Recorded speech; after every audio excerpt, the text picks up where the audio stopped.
आज आपण एक कपांचा नवीन गेम घेणार आहोत।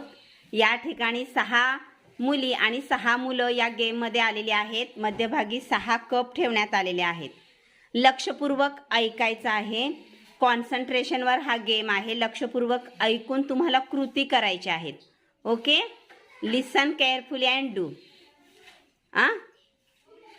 Head, shoulder, knees, toes, head, shoulders, knees, toes, head, shoulders, knees, toes, head, shoulders, knees, toes, knees, toes, shoulders, head, shoulders,